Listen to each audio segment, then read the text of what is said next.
You're listening to the Kasanova Podcast, bringing you the latest in gaming, politics, and other entertainment. Now here's your host, Hawaii's favorite YouTuber, Mekel Kasanova.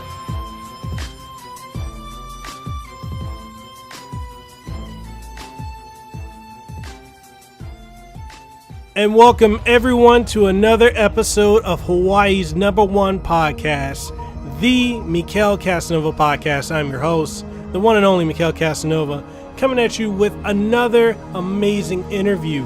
And this time we have with us the legendary, the magnificent, the fantastic, the one, the only Christopher Smith. Now you guys will be familiar with him if you're a fan of Street Fighter like I am.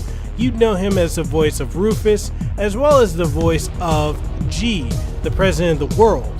And also, if you've been playing some Mega Man 11, you'd know that he's Acid Man, along with many other characters from gaming history, from not only gaming, but also from anime as well. So make sure you tune into this episode. We're going to be coming at you with new episodes every single week, every single Thursday going forward. And we're also going to have some live stream podcast episodes, but primarily for your listening pleasure, no matter what the platform, whether it's iTunes, Google Play Music, Stitcher, Spotify, Google Podcasts, however you want to listen to it, every week, every Thursday morning, you're getting a new episode. So if you're ready to do it, I'm ready to do it. Let's go ahead and get into this episode. I'll fight this battle. Why? Because it is my duty. What is it that we fight for? The answer is quite easy to explain. It's undoubtedly something very clear. Our great planet Earth is unique throughout the universe because we are together as one. The power of all the people on this planet makes us one. When the people come together, there is no one on Earth who can stop us! Power to the people! Power for all the people of the Earth! For all 7,427,000,000, I will be the protected father to everyone. And I will be the loving mother with great care. I'll be your servant because I am all of you. My voice is your voice. What I fight for is to fight for all of you. That's why your power is within me. The power as the president of Earth. Now I do hereby declare to every single person on the planet Earth, from the very bottom of my soul and with the deepest of sincerity, that I am firmly resolute in my undertaking, that I will not yield to anyone or anything until I accomplish what I set out to do. Together, you and I will become one with Earth. I swear, the Earth and its people shall become one. Power to the people of Earth. Shake hands with the president. You disappointed. Power to the Earth. Light it up.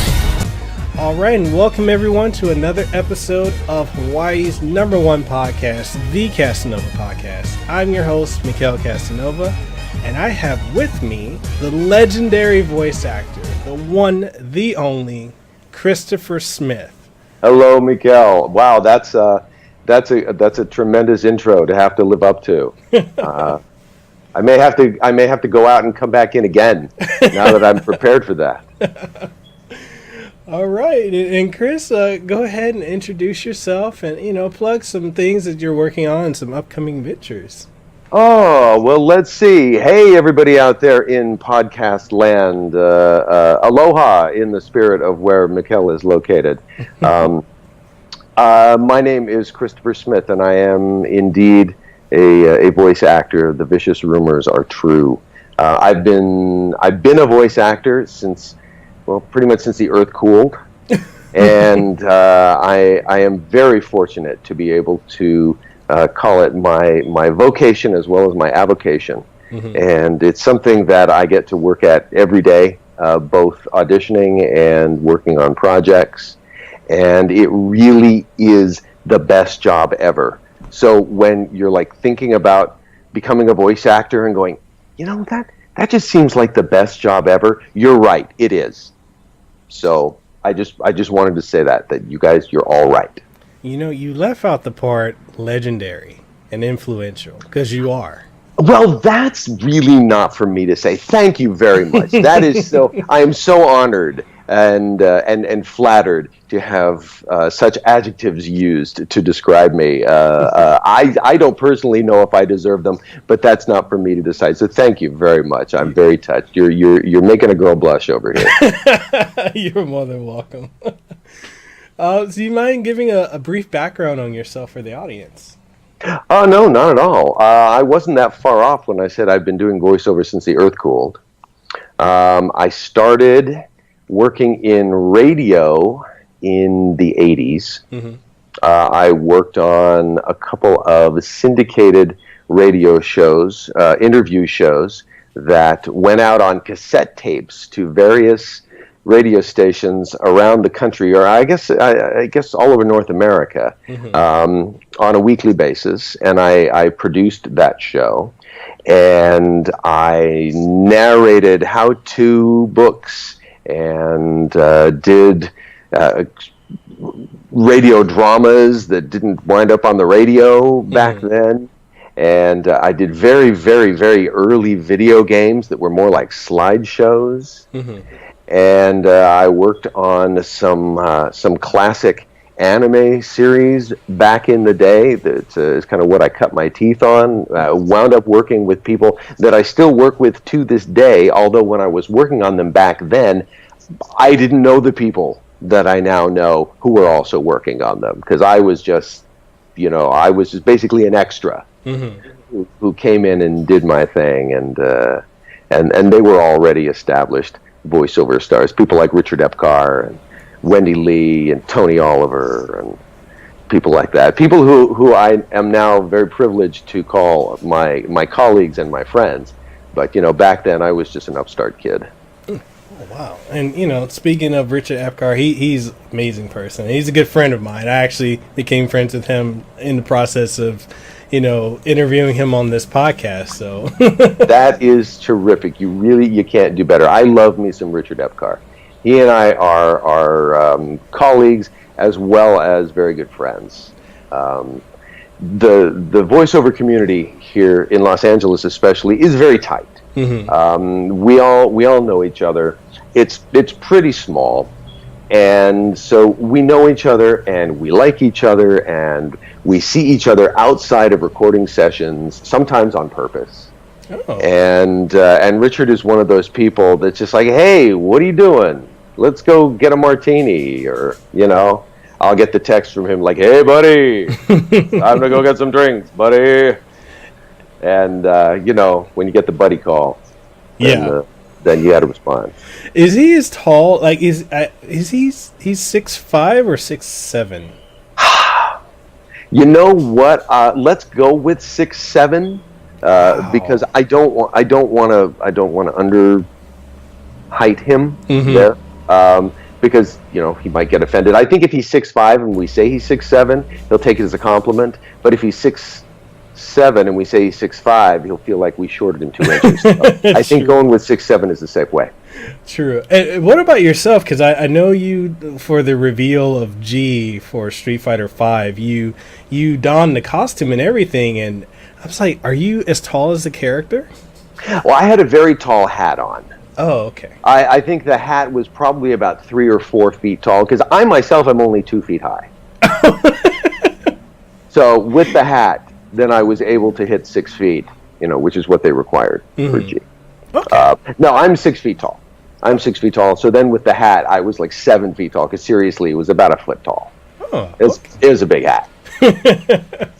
Well, you were spot on for the character. Like, I saw it and I was like, oh man, they went all out for this, and they did. They really did. Yeah, I was blown away. I was really, really honored and flattered to be asked to do the reveal, because I've done characters forever, and that's the first time that I've ever been invited by a company to go to a big convention and do the reveal. And I thought, oh sure, well I'll just do it because I'm the voice. And then they said, no, we want you to be G. I'm like, oh, that's badass. yes. Of course I will do this. This is great. I mean, that's awesome. I mean, between portraying the character and voicing them all at the same time, like, yeah, that was. I was there in the audience. I saw it. I was like, "You were?" Yes, sir. Oh man, I wish I had known. Yeah, that was something. I'm like, this is the second biggest reveal they've done for this game. Like, I think the first was the Cody reveal. That was amazing, which I still think they should have had Michael T. Coleman to portray him, but I understand getting Kenny Omega. But, you know, Michael T. Coleman, he's a good friend of mine as well. I'm like, oh, okay. So I'm like, man, you're the voice, because he even did a redub of the reveal trailer. He's like, yeah, to make him more like Cody. I'm like, yeah. Very cool. Very cool. Yeah, a lot of times it comes down to scheduling. Mm-hmm. So he may not have been able to do it just based on other things that were in his schedule. It was a little dicey for me because a few days before I was in Japan. So I had to come back from Japan, and then I think my girlfriend and I were here for 2 days, and then we went to Vegas for Evo. Oh, so wow! We were still kind of jet lagged. I can imagine. That's total. That's what 12, 13 hours, something like that. Yeah, and a day, because you add the international date line. So it's. We were going, well, what time is it back home? I don't know. Just add 140 hours or something. And that's what time it is back in California. So. Wow. Yeah, but it was really fun because we had been in Sapporo, Japan, because another job that I do is I work with the augmented reality game Ingress. Oh, wow. For Niantic. For your listeners out there who haven't heard of Ingress, you've probably heard of Pokemon Go. Mm-hmm. And Niantic, the company that does Pokemon Go, did Ingress about 5 years before, maybe about 4 years before Pokemon Go. Mm-hmm. And they used the Ingress engine to build Pokemon Go. And Ingress is still a widely played game, especially in Asia. Mm-hmm. The phrase "big in Japan" really applies to Ingress. They had just had a big event there, and I am one of the main characters. I guess some could argue the main character in Ingress. I play Dr. Hank Johnson. Oh, wow! Who's kind of a archaeologist type globe-trotter, Indiana Jones-ish, but modern. Mm-hmm. I have my own TV show, and anyway, I've been working with Ingress for about 5 years now, doing this character. And although they like to say that I am actually in reality Hank Johnson, and Chris Smith is his stage name, that's just who I tend to be. So we'll let the players decide. But anyway, so I was in Japan for a big event, and then came back, and again 2 days later, boom. Go to Vegas. Let's do Evo, and it was a big deal. They the makeup and wardrobe went all out. They had hair pieces and fake tattoos, and they covered my arms in gold consonants, and it was really something. And I was nervous. Really? I was nervous. Yes. Because I am primarily a voice actor, which means I have words on a piece of paper right in front of me, and I read them, and I pride myself on being able to act well while I'm reading the words. But memorizing them is a completely different story. Mm-hmm. Now, I used to do that a lot. I have a classical theater degree, so I've done a lot of stage, and I've done some film and television. But I still have that script as a crutch there when I'm doing voiceover, and couldn't do it for G. They sent me the script, and they were excerpts from his his speeches, some of the things he says in the trailer and things he says in the game, and they tied them together to make one long speech, like 10 minutes up there on stage. And I'm like, wow. These words, I have to get these exact. This has to be precise. I can't like sort of wing it. I can't make this up as I go. I can't like hit the bullet points. It's like, no, these have to be precise. And so I was nervous. I thought, oh man, I'm gonna get up there on stage and I'm gonna blank.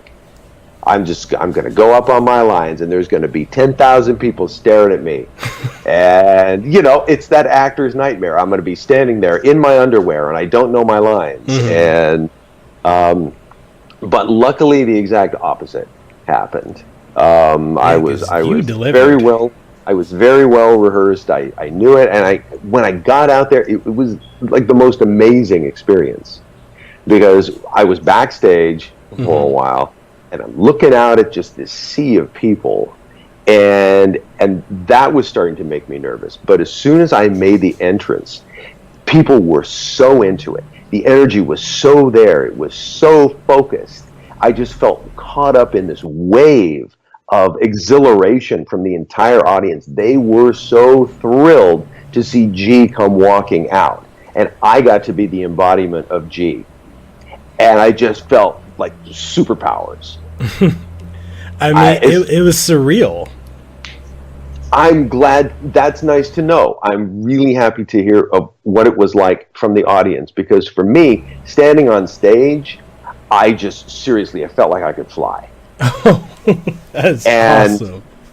And when we got done with it, and we did the back and forth, I'm like, I don't want to leave. I don't want to get off stage. This is too awesome. Now I know what it feels like to be a rock star. And it was so exhilarating. It was the best experience. And that often happens if there's something that you're really nervous about, and you just face it, and you stare it down, and you do your best. So often it just flips, and it becomes the best experience, even better than you could have possibly imagined. And that was the case with G at Evo. It was just so much fun. I mean, I never would have guessed that you were nervous at all. Like, you just literally, when you came on stage, your presence was just there. Thank you. I'm really glad to hear that. I think most actors get some sort of stage fright, because you don't know what to expect. You're walking out into the unknown, and there are so many variables, so many things that can possibly go wrong. And again, for me as a voiceover actor, I have that crutch. I have the paper right in front of me, and I have an engineer who says, that didn't go so well, let's do that one again. And there's nobody watching. The audience is only going to see the perfect take. Yeah. And but that's not the case when things are live. But then again, when things go well, it's just the best. And that's what Evo was. It was the best. It was so much fun, and I'm so grateful to Capcom and to the fans and to Evo for giving me the opportunity to have that experience. It was just magnificent. Well, we are very grateful for your performance, and your representation of G as a character is it's phenomenal. It really is. I'm glad. I'm really, really glad. Thank you. That means the world to me. It really, really does. And you've had an amazing career with roles in numerous animes and video games, with your portrayal of characters from Kite of Hunter x Hunter, Tenchi Masaki and Tenchi Muyo, and Belger and Valkyria Chronicles 4, as well as your most recent role of Acid Man in Mega Man 11, as well as Rufus and G from Street Fighter 4 and 5. How does it feel knowing that you've been able to impact and influence generations of fans over the decades? It blows my mind. It really, really blows my mind, because as a voice actor, and one who primarily I work by myself. It's very rare that the other cast members come in when you're recording a game or when you're recording an anime. So it's just you and the director, and the client. But there's nobody else to bounce stuff off of. And again, I'm there. I'm in a booth. The door is closed. I'm alone. And as far as I know, my performance is just going off into the ether and not impacting anything. Mm-hmm. And so to go to the conventions, and I didn't start going to conventions until about 2010. Mm-hmm. It wasn't until I started going to the conventions and meeting the fans and meeting the video game players and people who knew about the characters that I had portrayed and knew about my work and were able to come up to me and say, your work on this particular project meant so much to me, and this is why. Mm-hmm. And I would just sit there at the table or stand there with the microphone with my jaw hanging open because I didn't realize. Because again, I'm there in a booth by myself. My mm-hmm. performance goes off into the ether, and that's it. Yay, I get a paycheck, and so I get to have fun and get paid to do it. Mm-hmm. But the absolute best part then is meeting the people, again, who are impacted by the work that I do. That blew me away, and I didn't realize that until I started going to conventions in 2010. It was an incredible experience. That's like I said, we as fans, we greatly appreciate your work. Like, you have such a wide ability, like this wide gambit of ways of portraying characters, from like the Joker to Rufus to G to Kite. Like, it's for me because I'm a visual person, when I'm mm-hmm. listening to these characters, I'm like, this can't be Chris, because it is so diverse. Like, you have a range, and it's amazing what you're able to do. Oh, thank you. Wow, that's really, really kind of you to say. That makes me feel so good.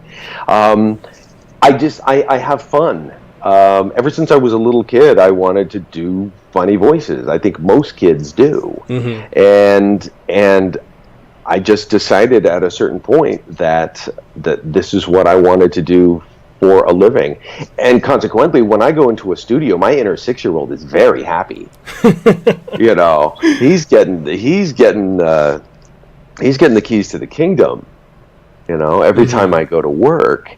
It was kind of funny too, because when I was a little kid, I was very impacted by reruns of the old school anime, mm-hmm. Like Speed Racer. Mm-hmm. And Kimba the White Lion, especially Kimba the White Lion. That was we got the reruns on one of my local stations when I was a little kid, and I would race home from school to see Kimba the White Lion, and I loved it so much, when I was 7 years old, mm-hmm. that I wanted to be Kimba. I didn't want to be his voice. I wanted to be Kimba. I wanted to die and come back as Kimba.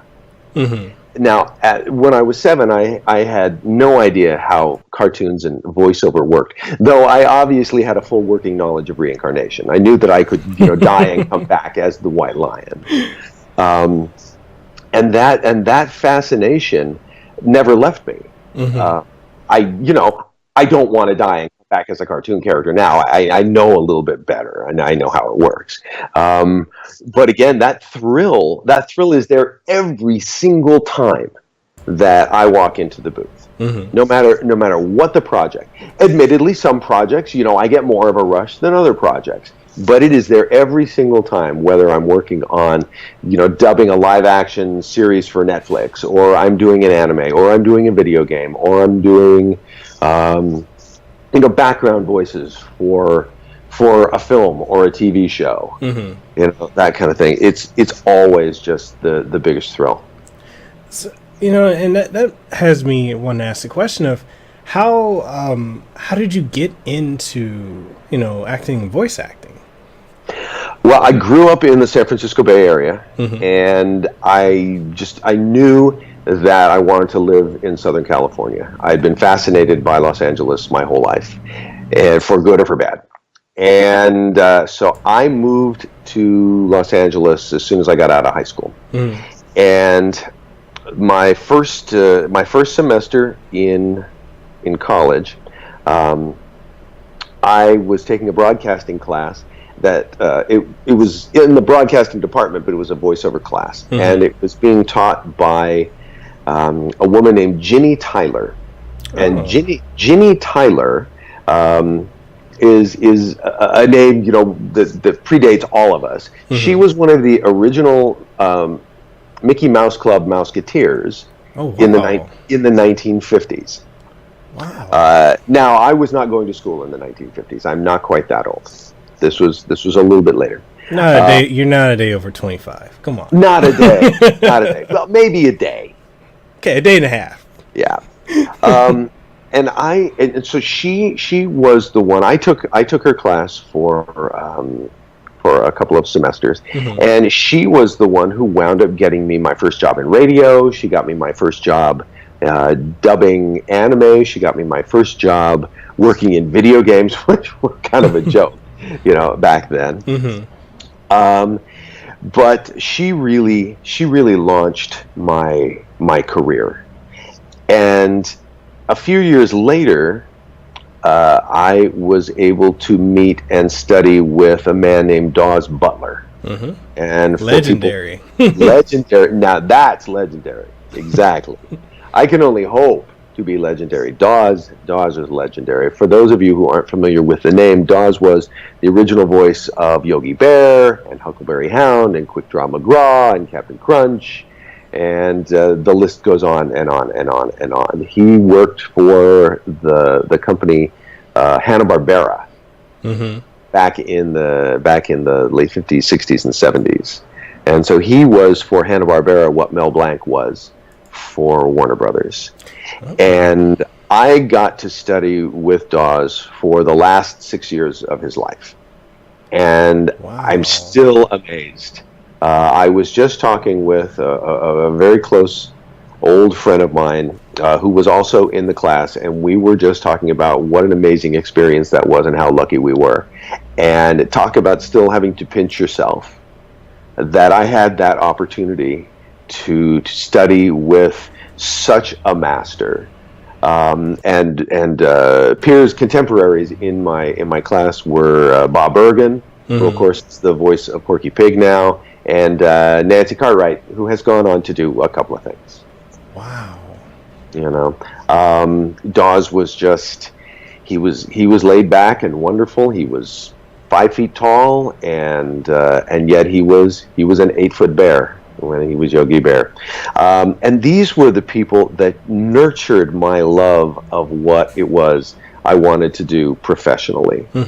And I'm so fortunate to have found them and to have been able to learn from them, because it was really just a magnificent experience, and I miss Ginny and Dawes both very much. And can you go into some detail, or as much as you can, of what it was like your process of being trained by Dawes? Dawes was not into doing the funny voices. He was not. You didn't go to Dawes to learn how to pitch your register up into your nose. You went to Dawes to learn how to create a character, and the voice came after that. So there would be 8 or 10 of us, and we would sit around the table in his study, and he would go to his enormous filing cabinet, and he would pull out scripts, and he would pass them around, and we would learn to voice act. We would learn to create a character and how to do that with. It was all the tips. I don't want to say tips or tricks, but it was what you would learn in an acting class. Where what does your character think about this person? What do they eat for breakfast? What are they doing right now? What is the status with everybody else that you're dealing with? So it was like a master acting class, and from that you would then learn how to build a voice that contributed to that character. It didn't start with the voice and then the acting expanded out from there. It started with the acting, and then the voice was appropriate for that character. Oh, okay. So it really was a masterclass. And I'm not saying that there aren't characters now that I do the reverse, where I go, oh, I know exactly what this guy sounds like. And then you sort of expand on the character from there. But it was really good to know how to do it the opposite way. It really, really, really helped. And to do that on almost a weekly basis for that length of time, I was really fortunate. And one of the things I want to ask is, like, when the process of becoming a voice actor, like, how does one get into the industry, and what are, like, some of your favorite roles that you've gotten the opportunity to voice act for? Well, a lot of it just sort of happens through osmosis. It's like water that sits on your skin that gets soaked in. It happens a lot slower than most people would want it to happen, but it starts with taking a class and having just that burning desire to do voice acting. It's like I wanted to hear my voice come out of cartoon characters. That was what I wanted to do when I was a kid, and that never went away. And so when I came to Los Angeles, I just started taking classes.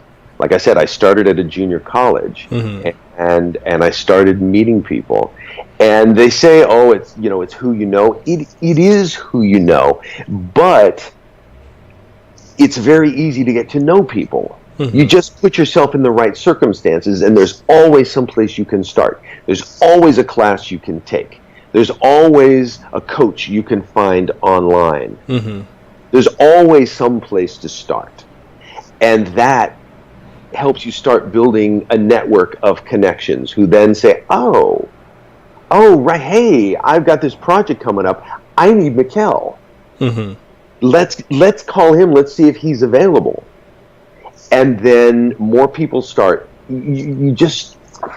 More people learn about you and work with you and like you and want to work with you again.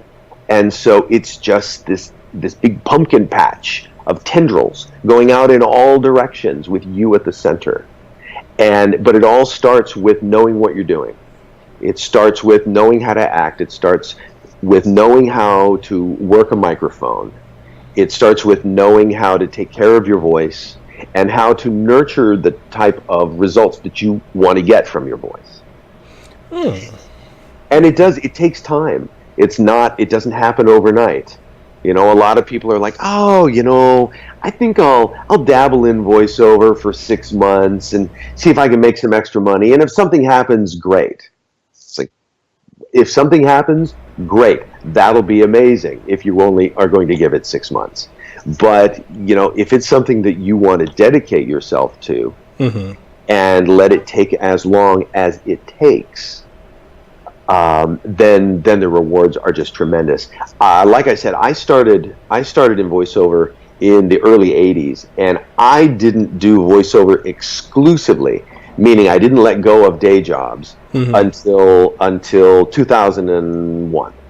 Oh, wow.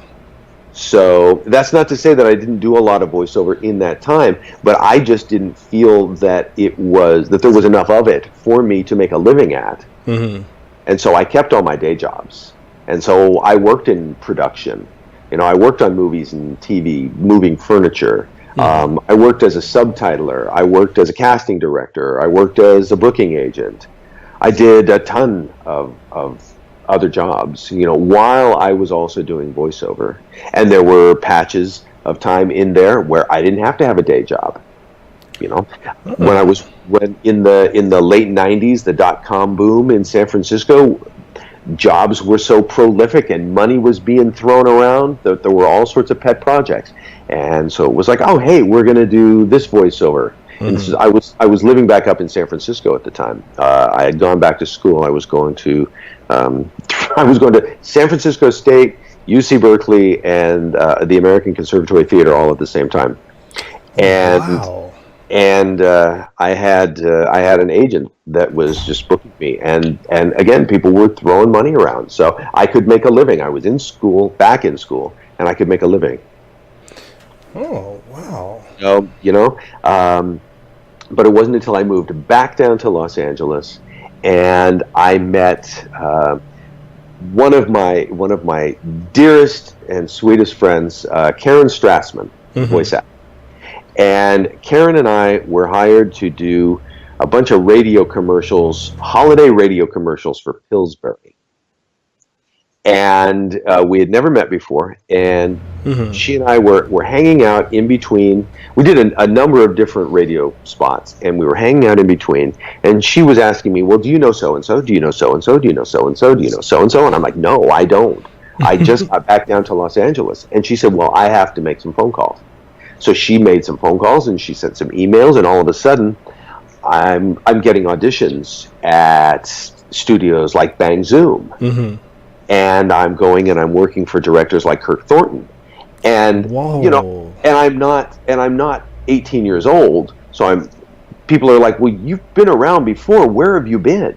And I'm like, yeah, well, it just took me a while to get here, so it took me longer than 6 months to find you.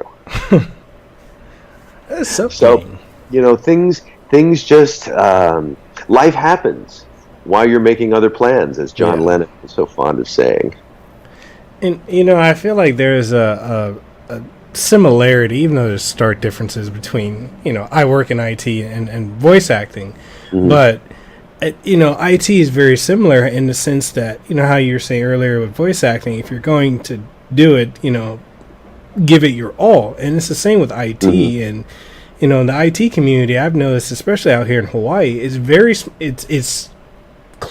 close knit and very small. So like if you know someone, eventually you're going to run into someone else, and opportunities to work with different companies. Like for me, before I started working for the hospital I work for now, I was working for Microsoft. I was a specialist for them and a trainer, helped with the engineering team, and one of my friends worked for the hospital and worked for Microsoft and worked for Apple, all three at the same time. It's insane. I don't know how he sleeps. But, he's like, Mekel, you're really smart, and I feel like you'd have a better opportunity if you went and worked at this hospital as an analyst. And I'm like, huh, really? I'm like, I don't know anyone there. I don't have any certifications. He's like, let me make a phone call. Next thing I know, the next day, one of the directors calls me to come in for an interview. I go in for an interview, and then 2 days later, I got offered a job at a hospital that typically takes 6 months to a year to go through the process to get hired. So I'm like, wow. In that time, I've been able to get 6 different certifications that the company has paid for, and I'm constantly going around training at different different states, different islands, and it's like I can see the parallel between like how the IT community and world is in the voice acting. So yeah, it's very similar in that regard. And you could have gone and been pounding on that door for that job, without a referral, and people would just be like, "Who's that guy pounding on the door?" Yep. It's like go away. You're making noise.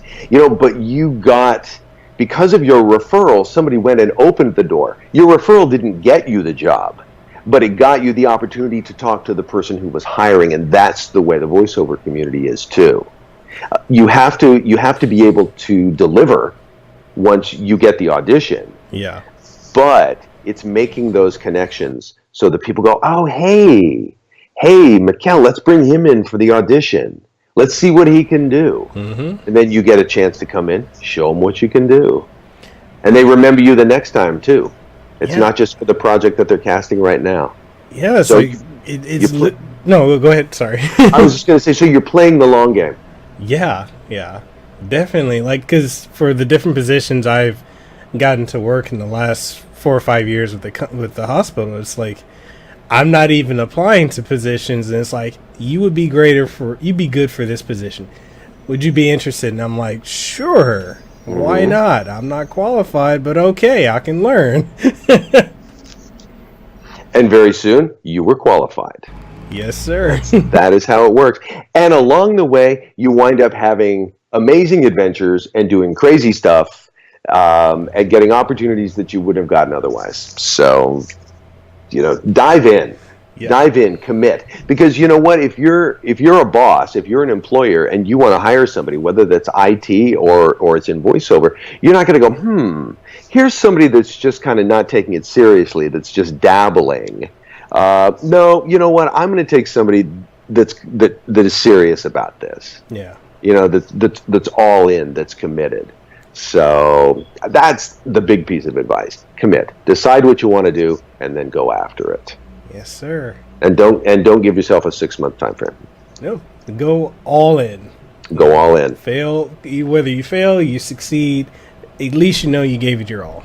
You do, yes. Just like they say in almost every single anime, just give it your all. Well, you've got quite the story that's not widely known during your time working on the Universal Tour doing the Battlestar Galactica show. You care to dive into this story? Oh, sure. Well, one of the shows that really influenced me when I was a kid was the original Battlestar Galactica, back in the late 70s. And so when I got down to LA, I decided that I wanted to work on the Universal Studios tour. Mm-hmm. And they had an attraction there which was called the Battle of Galactica. And in the Battle of Galactica, all the tourists who are on the tram get captured by a Cylon ship, and they're just about to take off into outer space when the door gets kicked open, and there is a hero, and he shoots all the Cylon robots, and he frees the tourists, and they go on about their tour. Mm-hmm. And I decided that's the job that I want. So I went and I applied for it, and I got hired. And it was a terrific job. It was a really, really terrific job. I was still a teenager, and it was just so much fun. It was, dressing up and playing Battlestar Galactica and getting paid for it. It was getting paid to cosplay, which I know is a thing now, but back then wasn't a thing. Mm-hmm. And this went on for a while. I was there for a couple of years. And then I had a run-in with my bosses, and we could not see eye to eye. So they decided that it was best if we parted company. Oh! But they did this while I was still working my shift. I was working the Cylon ship, and they said, "Well, after this, you're fired." And I said, "What? You can't fire me. I'll quit." And they said, okay, but finish your shift first. And I'm like, yeah, okay, sure, whatever. So I finished my shift, and as it got to the end of my shift, my shows got weirder and weirder. And until the very last show, and I was supposed to kick the door open and shout, and I still remember this, and shout, "In the name of the 12 colonies of man, I demand the release of the humans." And then I run down a ramp, and I have a laser, and I'm shooting all the bad guys. Mm-hmm. Well, I kicked open the door, and instead of shouting, "In the name of the 12 colonies of man, I demand the release of the humans," I said, "No, don't shoot. Take all the tourists. Just don't hurt me." And I did the show in my underwear. I have my helmet, my boots, my gun, and I was in my underwear. And so I did the show, and then I stood in front of the big laser cannon. And it went off, and I died. Oh. And the tour guide was very befuddled. And I gathered up all my stuff. I ran up to the locker room. I changed, and I got off the lot just as quickly as I could. And what I had heard was that they hired a lot of people back. For the tour. Not everybody could stay there full time, and so they would put their files into the rehire pile. And apparently someone had seen my file, and it just had big red "no rehires" stamped all over it. This makes for a really good and funny story, and it's a funny memory, but it was such a good job, and I was a dumb kid. I blew it. I could have stayed there for as long as I wanted to, because again, it was a really great job. It was really fun. The uniforms were cool. Girls loved them. And, but you do stupid things when you're a teenager sometimes. And that qualifies as a stupid thing. One of the things that I did not know was that at the time, there was also this attraction called Castle Dracula. Mm-hmm. And they did a kind of a comedic stage show with Dracula and the Wolfman and Frankenstein and the Mummy. And what they would do sometimes is they would pull me from the Battle of Galactica when I was on an extended break, and they would say, all right, go up to Castle Dracula, and you're going to go be the Mummy, or you're going to be the Wolfman, or you're going to be in that show so that we can put you to use so you don't just have a 3-hour break. And so I would go up there, and I would do that show. And I never met anybody from that show. Because we were from different worlds, They were from the castle, and I was from outer space. Well, I found out many, many years later that Richard Epcar was Dracula in those shows that I used to be in at Universal. Really? Yeah. We started working together, I guess about 2010. And the first time we worked together, we were on a lunch break, and we were just talking about things we'd done, crazy stories and jobs we'd had, and it was like, oh, and I worked for Universal. Oh, you worked for Universal. What'd you do? I did this. You did that. I did this. When were you there? I was there then. I was there then. We were there at the same time. We did the same shows, and yet we didn't meet until we were both in the voiceover world many, many years later. Wow. Yeah, small world indeed. small world. Wow. I know you have another story about some memorabilia from a production of The Empire Strikes Back. Heard of that movie? Yeah. How did you get those? All right, I'll try and make this brief. Again, this is before I moved down to LA when I was still a kid in Northern California. Myself and a group of friends, we discovered the location of Industrial Light and Magic, which was the special effects company, Lucas's special effects company, that did all the visual effects. And in the summer of 1979 is when ILM was doing all the effects for The Empire Strikes Back. And so we spent the summer of 1979 dumpster diving. Oh, wow. In their garbage cans up in Marin County, up at ILM. And it went on. I had a couple of friends who were old enough to drive, so they were responsible getting us back and forth. And we did that for quite some time, actually.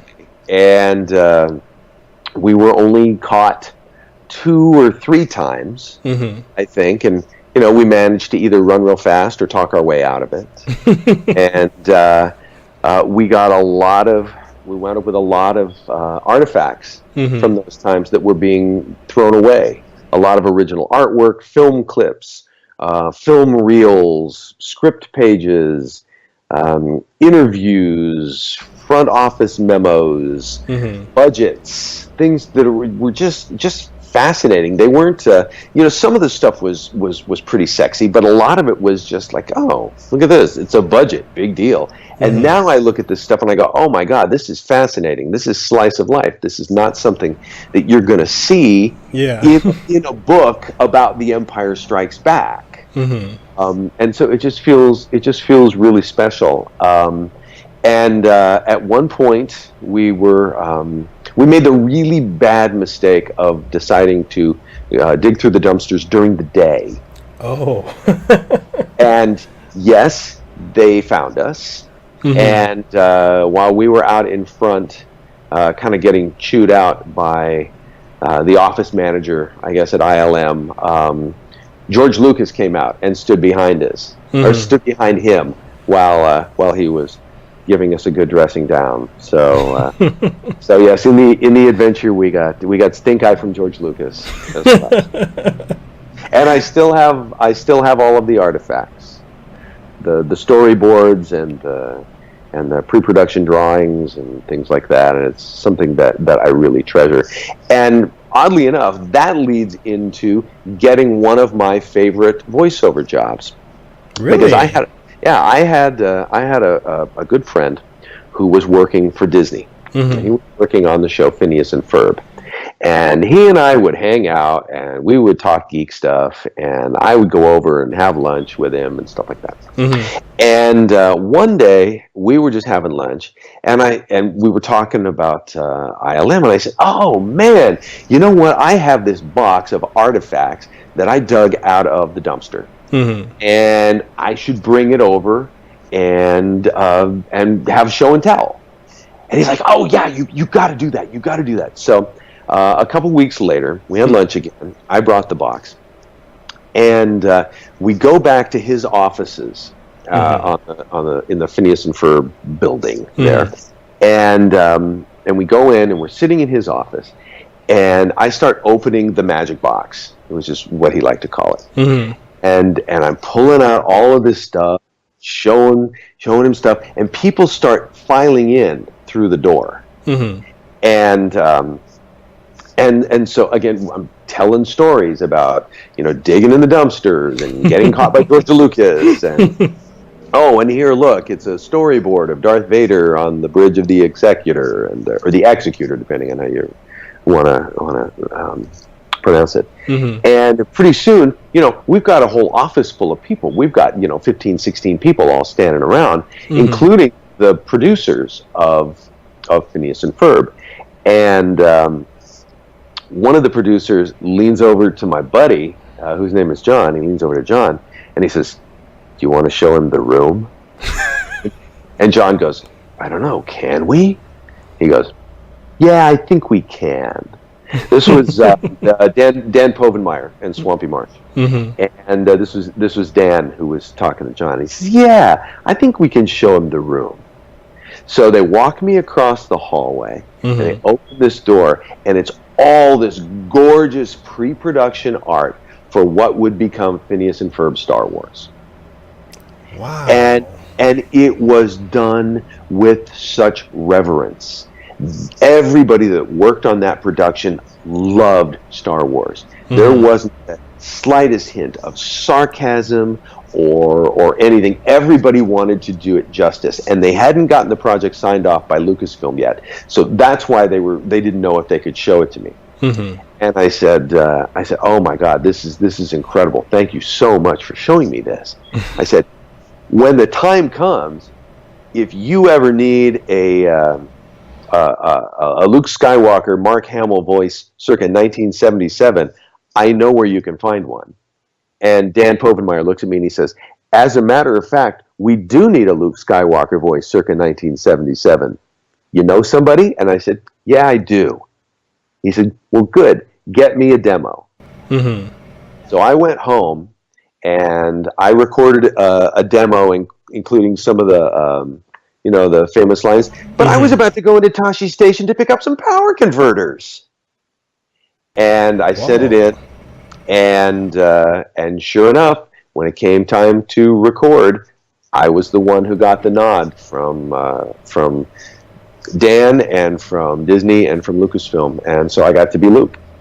Amazing. I got to be the voice of Luke in Phineas and Ferb Star Wars, and it was a tremendously fun experience. I also got to be the voice of a character called Blotto, which was Watto's brother. Just a made up character, but that was great. I got to be him, and I also got to be the character that they wound up calling Dr. Cornelius, who was from the cantina, who gets to say, "He doesn't like you. I don't like you either." And so again, just my inner 6-year-old is going crazy at getting to be, Luke Skywalker, and in this Star Wars production, it was the best. It was so much fun. speaking of Star Wars, since I now know you're a Star Wars fan, what are your thoughts on, let's say, the prequel trilogy and the current trilogy that they're working on with the offshoots? Well, now I have to say that, the original trilogy is what imprinted on me. In fact, the very first movie that came out in '77, it made such an impression on me. I mean, I saw it in theaters more than 90 times. Wow. Yeah, I had that little time on my hands, or had that much time on my hands, that little to do. And so for the longest time I was like, no, it's not Episode 4. We call it Star Wars. I was one of those purists. So it's still my favorite. I totally understand when people say, oh no, but Empire's the best and Empire's my favorite. And I'm like, dude, you're totally justified. Absolutely. I'm just telling you that from my perspective, Star Wars 77 is that's the be all and the end all for me. In terms of the prequels, I enjoyed some aspects of it, didn't enjoy some aspects of it. And with the reboot, I thought Force Awakens was a nice soft re-entry into the universe again. I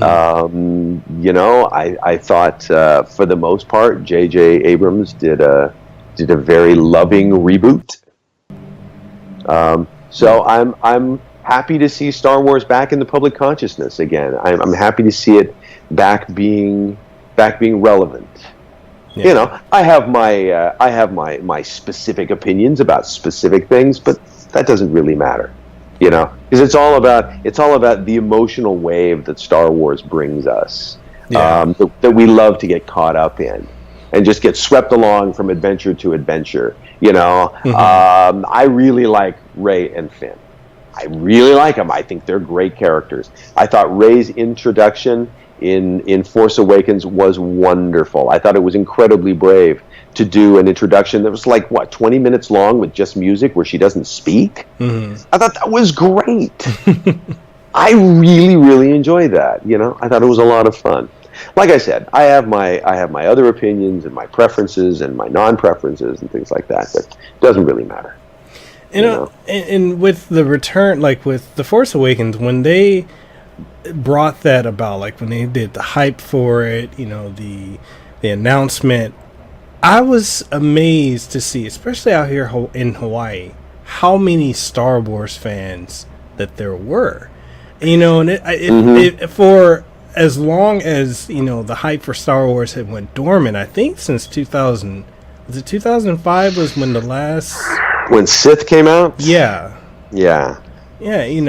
It was amazing how many people the movie theaters were packed. There was just so many people that came out like, I love this series. And I know people may or may not like, the current trilogy, but it's the fact that it's back. There's room to grow and expand on it, to do different takes.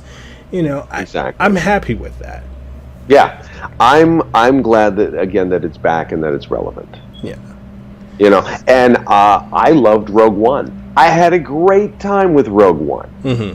There was some things in there that I wasn't expecting, that again I thought they made brave choices. They alluded to a number of other archetypes from different types of movies that I grew up with. That I noticed, and I went, oh, that's really cool. That is a really smart choice. Again, it wasn't perfect. There were some. I listened to my friends who aren't crazy about it for one reason or another, and I'm like, I totally get it. I totally get where you're coming from. But it worked for me, and I really enjoyed it. I thought they tied it in to Star Wars 77 really well. It was nice to see, and I love the opportunity to be a part of it. I mean, having been having been Luke in Phineas and Ferb, and then I got another opportunity to do Luke for the Ellen DeGeneres show, which was great. She did a riff on the Force Awakens trailer, and they brought me in and they said, "Hey, we need you to revoice this trailer," and I'm like, "Great! I am happy to do that." You know, and one of these days I would love to do. I'd love to do Luke in Star Wars Battlefront if I got the chance. That would be terrific. You know, the current incarnation is my buddy Matt Mercer, and I think he does a terrific job. Oh, you're friends with Matt? Wow. I am. Wow. We're a very small, tight community.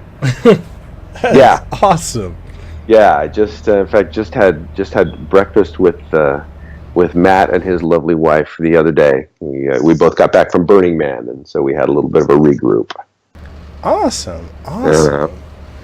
So, I wanted to ask also. So, when it comes to like voice acting, what are the steps that you take to get into the mind and the role of the character, like to portray them a certain way? Like, what is your method?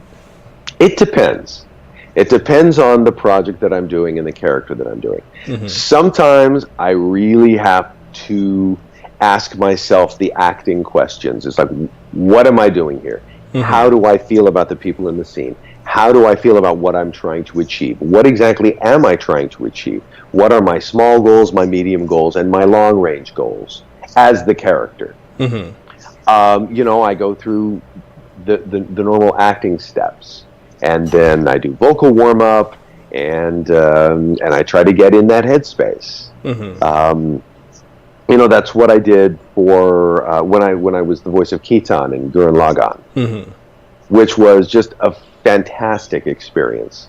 I loved working on that show so much. So sometimes I go through those lengthy step-by-step processes, and sometimes I just drive to Burbank. And I show up and I have a cup of coffee. You know, sometimes it's that simple. That it'll be the case if it's a character that I've done a lot, and I can just sort of put that character on like putting on a garment. Then it's that easy. Or if it's a character that's fairly simple, it's like, okay, I show up. I'm the bad guy. I'm opposing whatever it is Matt Mercer is trying to do. I'm trying to stop him, and it's as simple as that. Cool. You know, that's just a drive to Burbank and a cup of coffee. Oh, go ahead. But go ahead. No, go ahead. No. Go ahead. I was going to say, but it wouldn't be that easy if I hadn't been doing it for a long time, because I like to think that even though I take a simplified approach to those characters, that I'm still able to step up and do it believably. You definitely do. Well, that was very kind of you. Thank you. I would say the character that I did the most research for, though, was the Joker, Lego Joker. And a funny story surrounding the getting cast in that. I was working on a series on Nickelodeon called Monsuno. And I had been sitting next to a friend of mine named Cam Clark for about a year. Cam Clark? Cam Clark. The Cam Clark. Wow. And Cam and I, we really hit it off. He's such a sweet guy. And we're sitting there, and we go on break, and he just turns to me and he goes, "How are your superhero voices?" And I had somewhat recently done Mortal Kombat versus DC, where I got to be Superman. And so I was feeling pretty cocky about, my superhero-ness. And I said, well, pretty good. I just was Superman. And he goes, well, all right, I'm directing this show. And he didn't even really know what it was. He says, but I'm directing this show. You should come audition for me. So the next week, I show up where Cam is holding the auditions.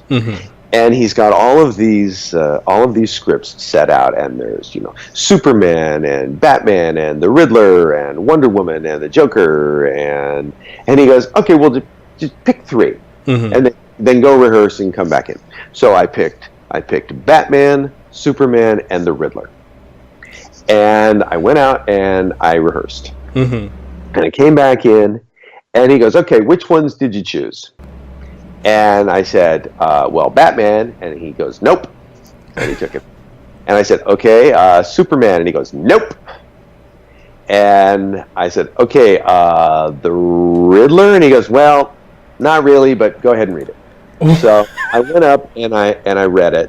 And I did a fairly good job. And he looks at me and he goes, can you do the Joker? And the answer is always yes, by the way. Whenever someone says, can you ride a horse? Yes, I can, English and Western. And then you go out and learn. So he said, can you do the Joker's voice? And I said, yes, I can. So he goes, okay, well, here, take this script and go out and practice and come back in 5 minutes.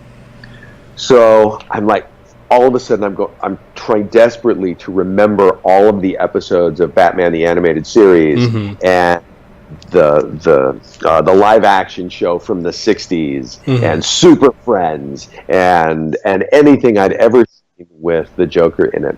So I came back in and I nailed the audition. And I nailed the audition because I was able to do the laugh. Can you do the laugh?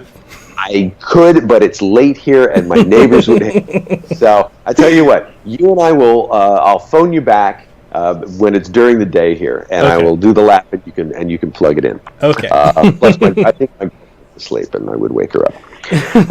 So I did the laugh, and I got the job.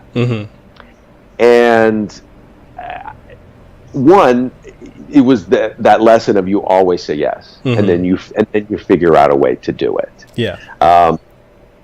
But that was how my career as the Lego Joker started.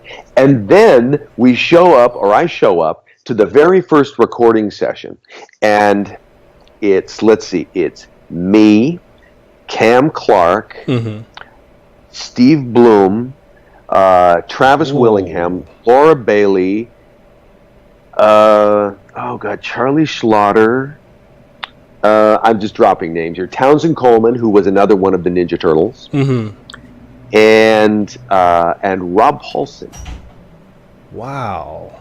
And I am right next to Rob Paulson, and I am nervous as hell because we've already established that I get nervous. So I'm sitting next to Rob Paulson, and I'm in between Rob Paulson and Troy Baker. Troy Baker is Batman, and Rob Paulson is the Riddler, which is why they'd already been cast, which is why it was like, no, Batman, no, Riddler, no. They already knew who would play these characters. So I'm in between these guys, and I'm like, one of these things is not like the other. I'm feeling like the new kid.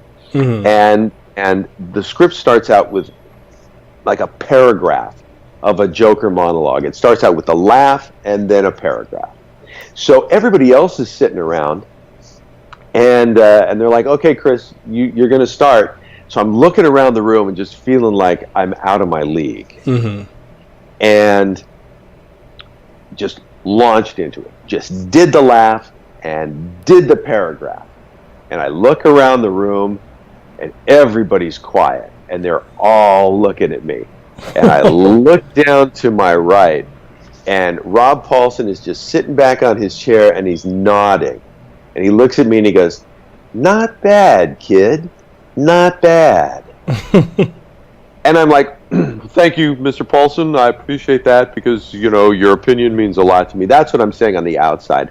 On the inside, I'm like a balloon that the air is flying out of, making a big fart sound. Oh my God, Rob Paulson just told me that I wasn't bad. That's amazing. And we went on, and we had many other Lego adventures that continue to this day. And I kept working with Troy Baker and got to work with Clancy Brown as Lex Luthor. He and I had a great time. Oh my God. We had just the best time in DC Heroes Unite, the movie that we did, where they team up the Joker and Lex Luthor. Clancy Brown and I had so much stuff to do together, and they wrote us like an old married couple. We're just bickering. Just bickering and getting up in each other's grills. It was so wonderful. We had the best time, and Clancy was just so wonderful to work with. He was.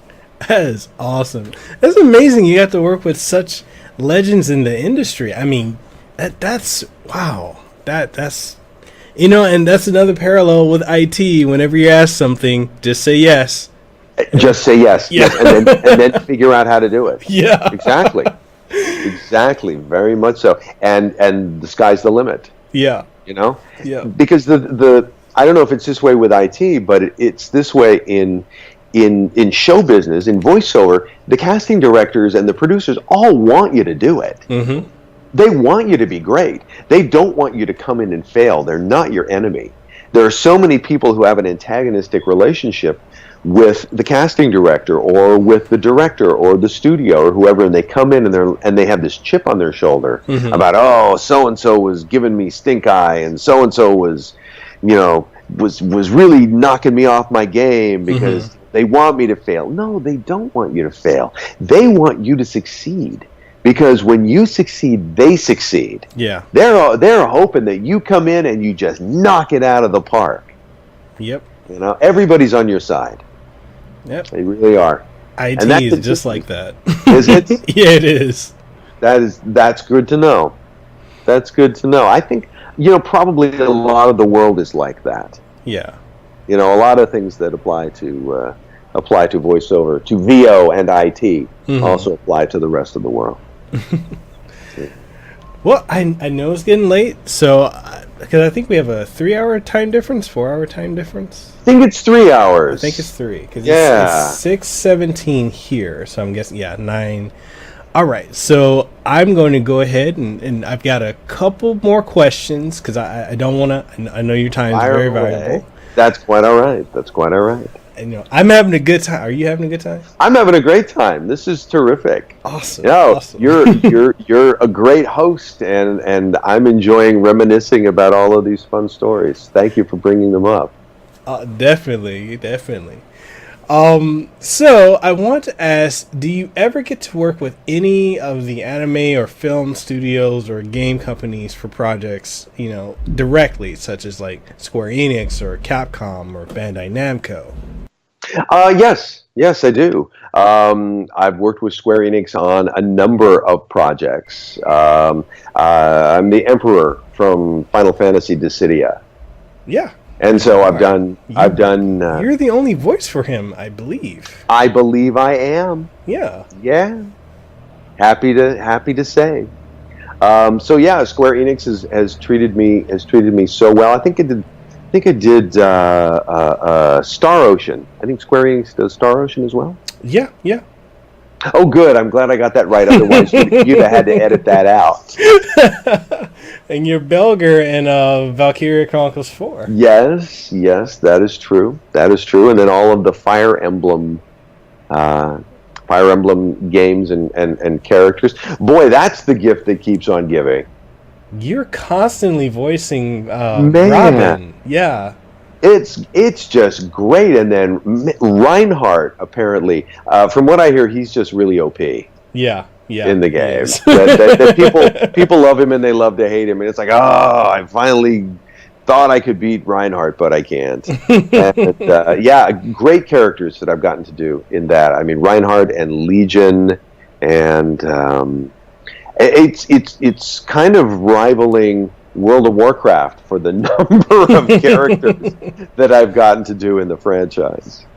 And with so many different Fire Emblem games that are coming out, and I know they recently did the Fire Emblem Warriors earlier this year, and I think the new Smash Brothers is coming out. Like, you're constantly being pulled back into the role of Robin in many characters.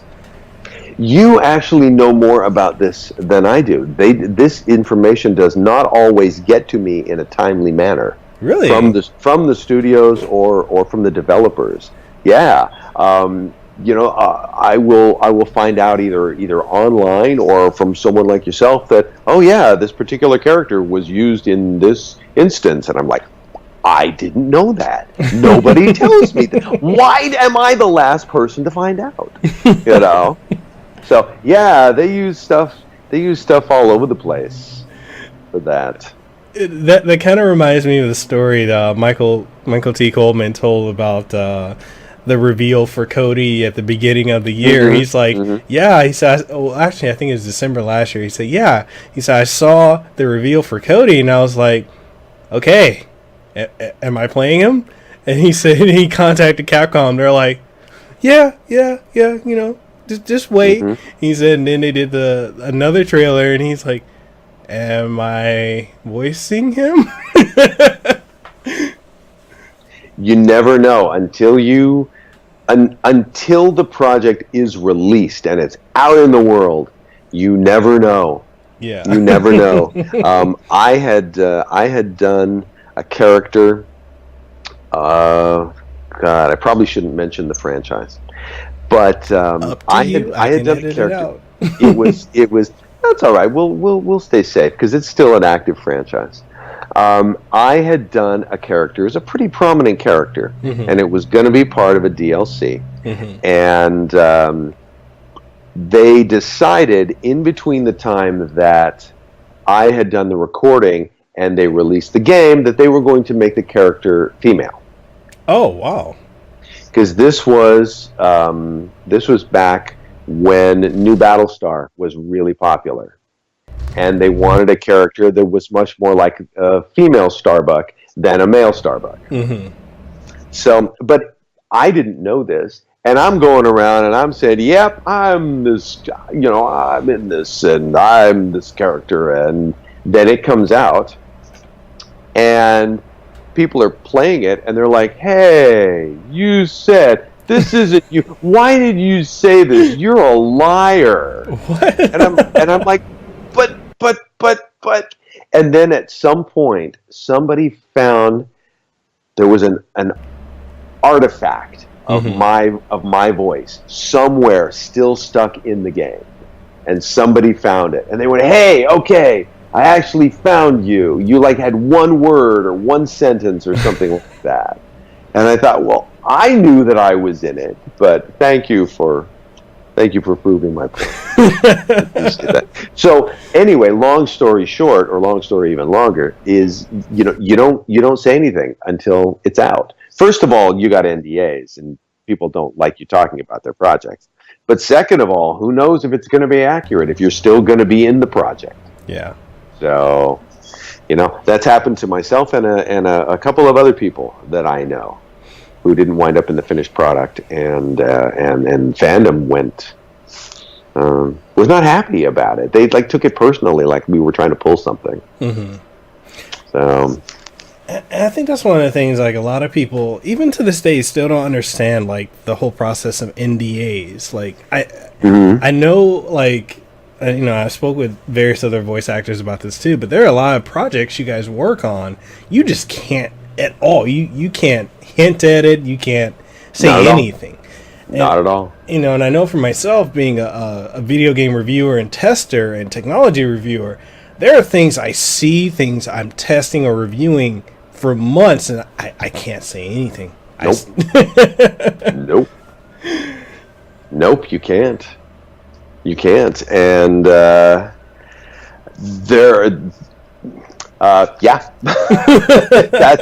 that's pretty much it. You just can't say anything, and so we just sort of forget about it. Yeah, we kind of move from I work on a different project every single day, and anything that's current right now I can't talk about. So I just sort of put it to the back of my mind, and then when it comes out, I hear about it or I don't hear about it. But we've already moved on, and sometimes it's been a year or 2 years since we did that project. So you mean to tell me you can't tell us if G is actually Q? Well, I guess if you kind of squint and turn G upside down, it's Q. Other than that, I got nothing. No, I understand. It's fun. It's exciting, the things you get to work on, but and people will try to get, they'll ask you, like, can you hint at it? No, I can't. I can't see anything. No. There, a familiar or a common response from us used to be, I can neither confirm nor deny. And the studios were like, don't even say that. Because that sounds like you're in it, and you just are trying not to say that you're in it, but you're saying that you're in it. So stop that.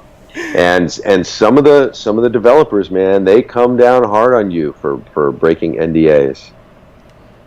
Yep. I've been gently slapped on the wrist a couple of times because mistakes were made. Really?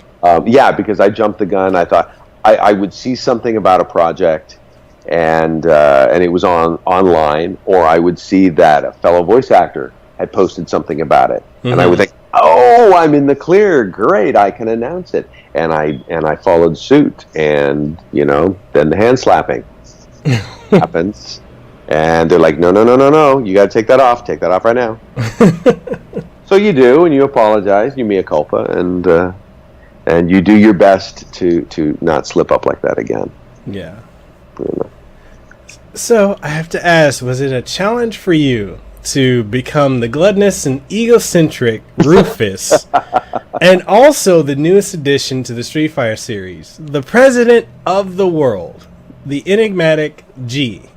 And what are some of your fun moments voicing these characters? Two very, very different characters. Well, it was funny with Rufus.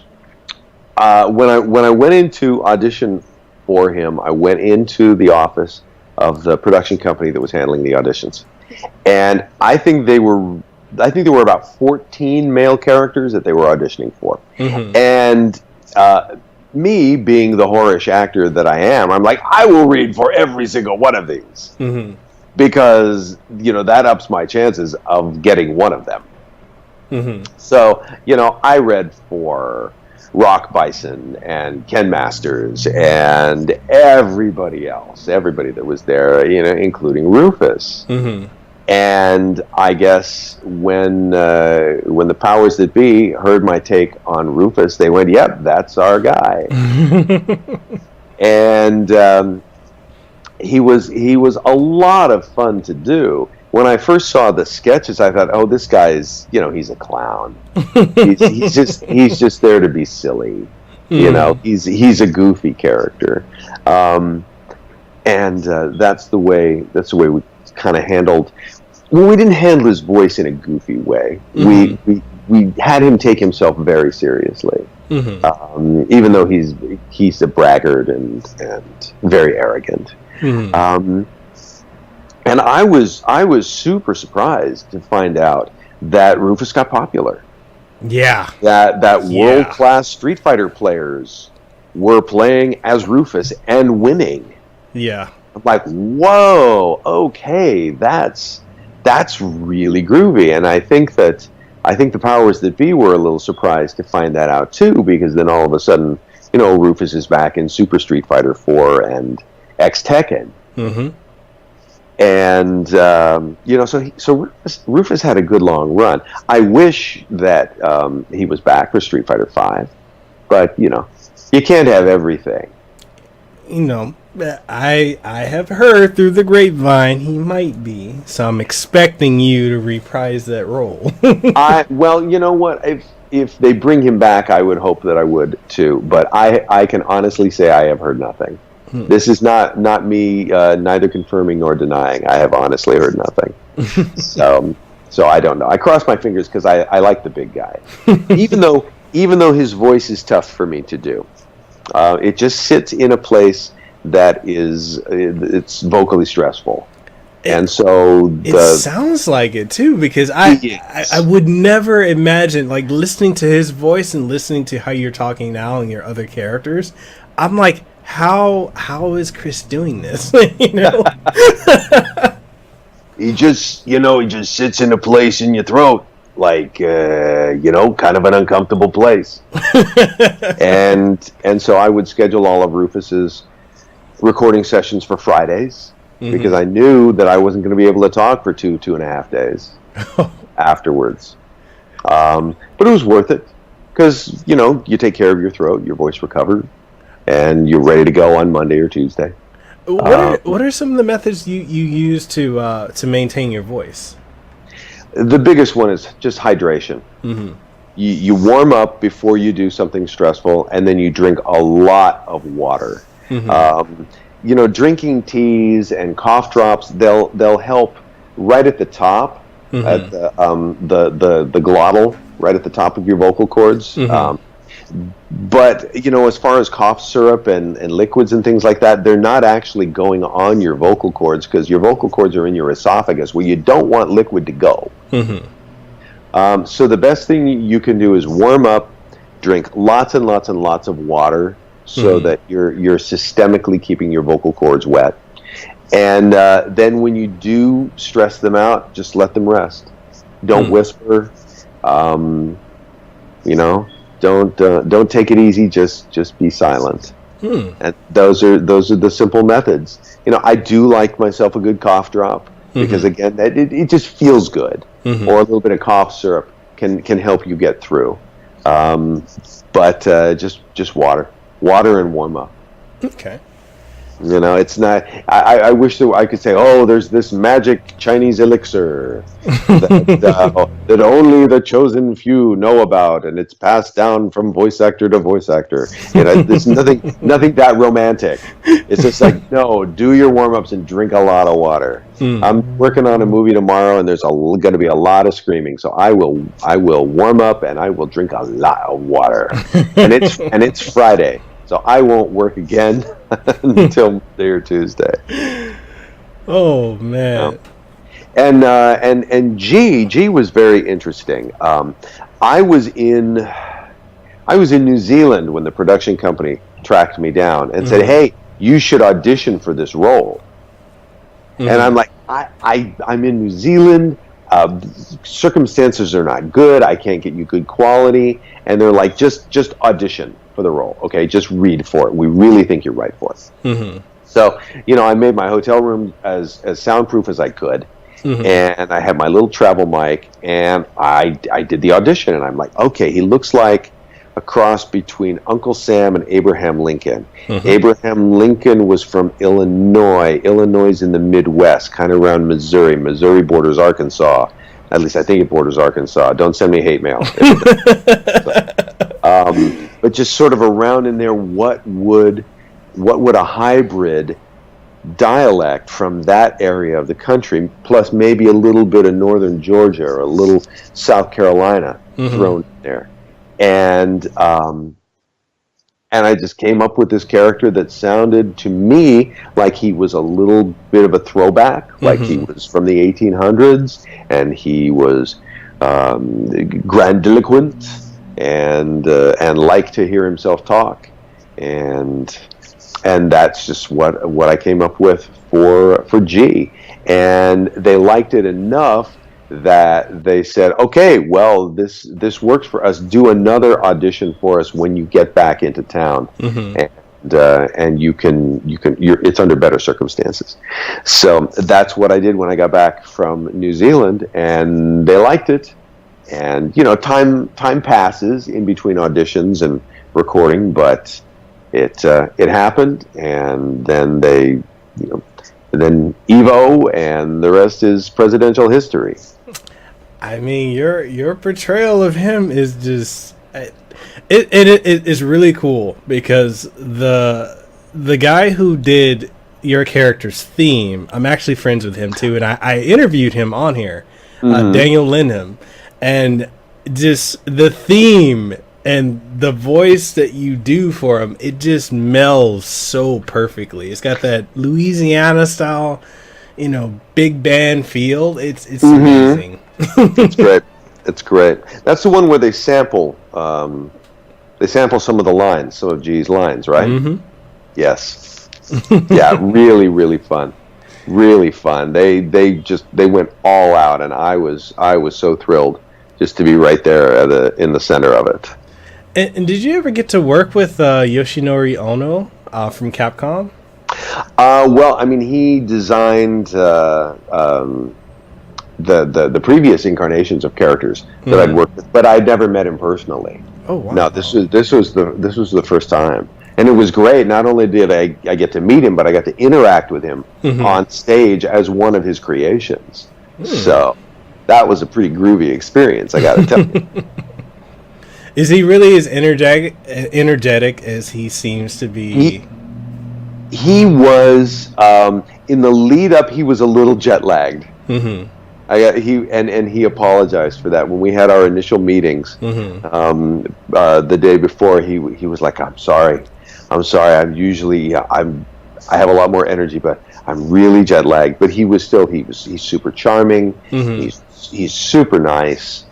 He's just really gracious with everybody that he meets. So yeah, it was a real pleasure to meet him. Awesome. Well, we're down to my last two questions. Okay. So I know we spoke earlier about, you've worked with Richard Epcar and Stephen Bloom, but I want to ask, are there any other voice actors you've had the opportunity to work with, like Dorothy Fawn or Michael Coleman, or well, I know you've worked with so many legends. I can't think of anyone else. Kyle Hebert, have you ever worked with him? Oh, Kyle, I love Kyle. Kyle and I were dueling heroes in Gurren Lagann, and we've done many a convention panel as Kamina and Kitan, and their further adventures. Let's see. Good close friend of mine is Keith Silverstein. He and I have known each other for a good decade.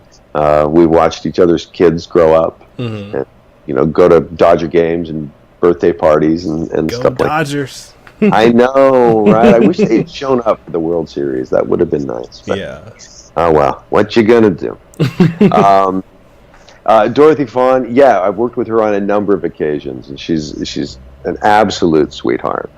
One of my favorite voice actors to work with is Cindy Robinson, who is Amy Rose in Sonic Boom.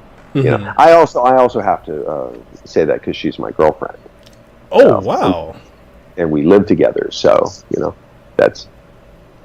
But it is also true. I was a great admirer of hers before we were ever linked romantically, and we've gotten the opportunity to work on a number of projects as well, which is really, really fun. Hey, we might have to do a joint interview at one point. I can arrange that.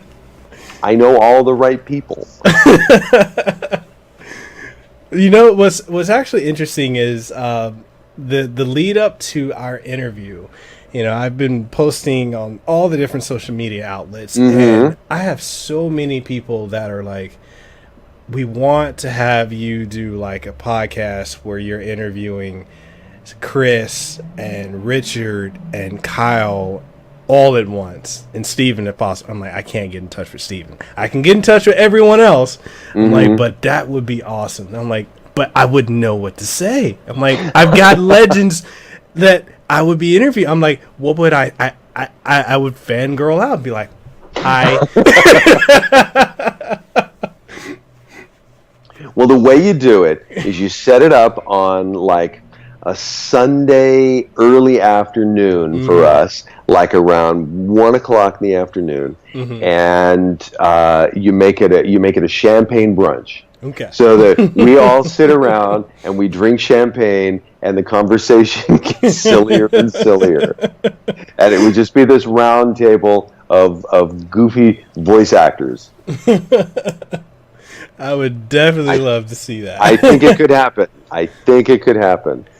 It could, because Richard's he's like, Mekel, I'd love to come back on. And I'm like, I want to have you back on. I just don't know what else to ask you. Sure.